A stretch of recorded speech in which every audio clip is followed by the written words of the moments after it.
বিশ্বনবী একবার জিআররানা নামক জায়গায় কুরবানির গোশত বিতরণ করছিলেন, লম্বা লাইন। হঠাৎ তিনি লাইন থেকে একজন বয়োবৃদ্ধা মহিলাকে আলাদা করলেন, আলাদা করে বড় একটা গোশতের প্যাকেট দিলেন।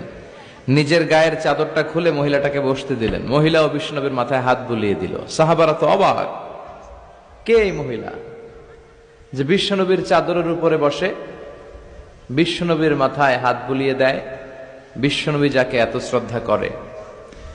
সাহাবারা বললেন, ইয়া রাসূলুল্লাহ মান হাযিহিল মারআ, এই নারীটাকে? বিশ্বনবী বললেন, এই নারীটা হচ্ছে আমার দুধমা হালিমা। মায়ের আদর আমি পাই নাই, এই হালিমাতু সাদিয়ার কাছে আমি লালিত পালিত হয়েছে, তার দুধ খেয়ে আজকের আমি তরতাজা নবী মুহাম্মদ। এজন্য বিশ্বনবী নারীদেরকে খুব বেশি পছন্দ করতেন। বিশ্বনবী বলতেন, হুব্বিবা ইলাইয়া মিন দুনিয়াকুম সালাস, তোমাদের এই দুনিয়ার তিনটা জিনিস আমার কাছে সবচেয়ে বেশি পছন্দনীয়। এক হচ্ছে আত্তিব, পারফিউম, আতর। বিশ্বনবীর কেউ আতর দিলে বিশ্বনবী ফিরিয়ে দিতেন না, আতর নিতেন। নাম্বার 2 হচ্ছে আন্নিসা, নারীরা, নারীদেরকে বিশ্বনবী পছন্দ করতেন। আর বলতেন, আমাকে কোনো ছেলে দিয়ে আল্লাহ দুনিয়াতে বাঁচিয়ে রাখে নাই, তাদেরকে আল্লাহ কেড়ে নিয়েছে, তুলে নিয়েছে, কিন্তু আল্লাহ আমাকে মেয়ের বাপ বানিয়েছে, আলহামদুলিল্লাহ। আমাদের সমাজে অনেকে কন্যা সন্তান হলে আমরা খুশি হতে চাই না, এরকম আছে না নাই? ছেলে হলে খুব খুশি, এলাকার লোকজনদেরকে, পাড়ার লোকদের মিষ্টি খাওয়ায়, বিরিয়ানি খাওয়ায়। আর মেয়ে হলে চেহারাটা বাংলা 5-এর মতো এরকম করে রাখে, অখুশি, নারাজ।